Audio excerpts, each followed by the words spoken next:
welcome to another episode of A Drummer's Guide 2. So today I want to talk about electronics.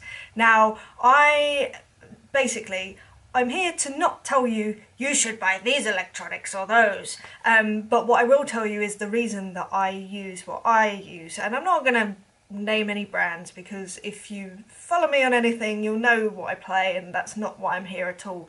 What I want to tell you about is what you should think about when buying electronics, and then what you should know about your electronics. So what they need to do and what you need to know how to do quickly as well. So when you're using electronics in a gig situation, there's two ways that I use them. So either they're a supplement to my acoustic kit, so they're like a multi-pad, so multi-pads on one unit, if you like, which also can be expanded, or it is a full-on electronic kit.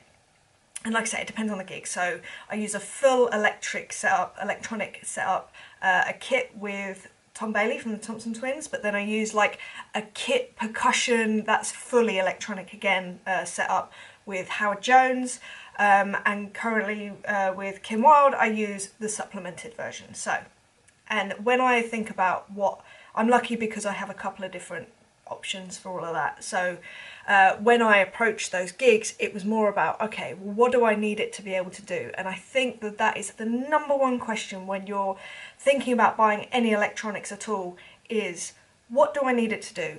And the first thing that I would say to find out, if you don't know, or if you, I mean, like I said, it depends what you're using it for. The number one thing, I think, for me is there's two number one things. The first number one thing is how many outputs does it have? Now what I mean by that is, so when you play a sample, when it comes out of the machine, can you assign it to different outputs? So some units will have just stereo outputs, so left and right, so essentially two outputs.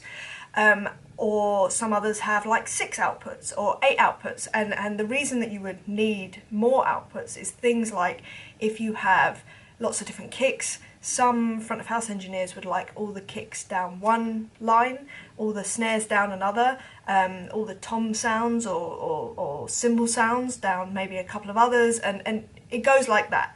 So I'd say if you are working on a very specific gig, speak to the front of house engineer, see what they're thinking, see how many inputs that they have to deal with, because you know they've got inputs coming from all over the shop, so they may be very limited. It may turn out that actually you have to put everything down one output and you end up playing the electronics in mono.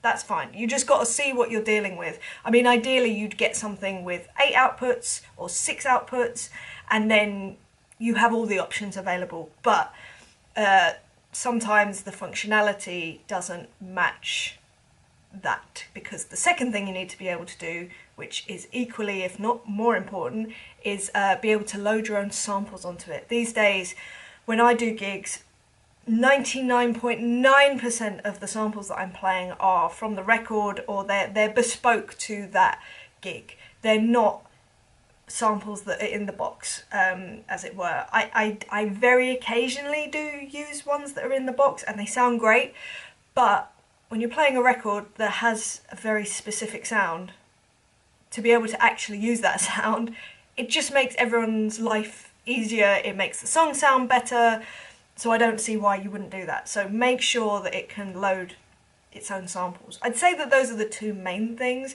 and then the skills that you need to be able to do, like skills that you need to be able to do and the things the machine needs to be able to do, which they should be able to, like most modern machines can do this, is things like changing the sample velocity on a specific pad.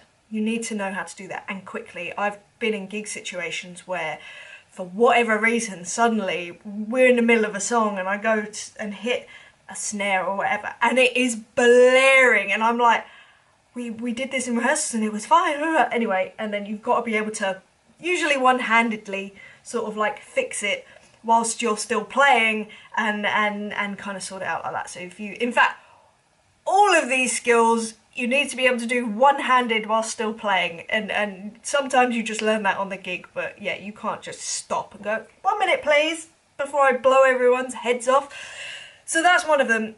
Also, if you know how to turn down the velocity of the kit as a whole, that's a very useful thing to know. What else? So another thing is trigger settings, so like the sensitivity of the triggers. So even, when was it, 2 days ago, we were playing in Sweden, and one of my pads was triggering when I was playing the tom, and it's just a nightmare. And I managed, it's been an ongoing thing, but I managed to work out why it was and fix it basically. But it's about the sensitivity of the pad, and then you've also got like gains involved. It all gets a bit complicated, but if you just know how to very quickly go, right, that is triggering, I need to make that less sensitive, I know, I just go here, there, turn that down, done. And it works. And it may not be perfect if you're on a gig, but it will get you through the gig, and you won't start playing random samples in the middle of a gig. That's not fun. That's happened to me, and it's like, oh gosh, oh gosh, oh gosh, adapt, just don't hear that tom, just don't hear that tom. So yeah, it is a nightmare sometimes, but if you just know how to do it. What else is good to know? Oh, also, I mean, my machines actually don't do this because I don't need them to, basically, is see if they, like, how long samples can play for.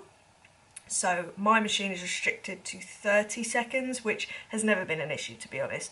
Also, the memory capacity is a good one to know, and whether it's expandable, and also if you can play full-on backing tracks. I know that there are units that do this, mine does not. As I say, don't need that at the moment. And then just the general ease of use is really useful, because if you've got something that's got all the bells and whistles but you have no idea how to use it, that's pretty useless really. I'm all about being self-contained. I don't like having to call someone up to know how to change a sample or whatever.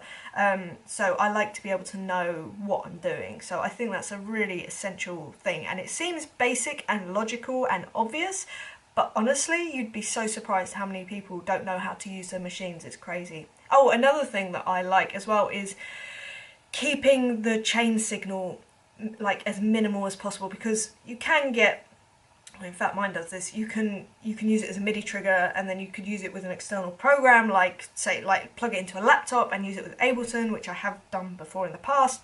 But I think if you can keep it to just one thing, one unit, it's really good, because at least then if things are happening, if things are going wrong, you've got less things to sort of like work out which bit of it is going wrong. In fact, we had that on the last Dutch tour, yeah. So my unit just started acting really weirdly, and I was like, well, it's either the cables going out left and right, or it's the unit. That was it. Those were the only problems, and it's easy to swap out cables. Turns out it was the unit. I mean, it's pretty old. It was like, I've been gigging it constantly for the last 9 years. So yeah, I mean, I wasn't mad at it. It was in fact, I've still got it. It's I still use it in the studio.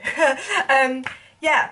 So I think basically my whole gambit is don't buy things that just because you think that they're cool or they're the new in thing. Like, just work out what you need to use them for, and then find out if they can do that, and then that you can do that easily with them.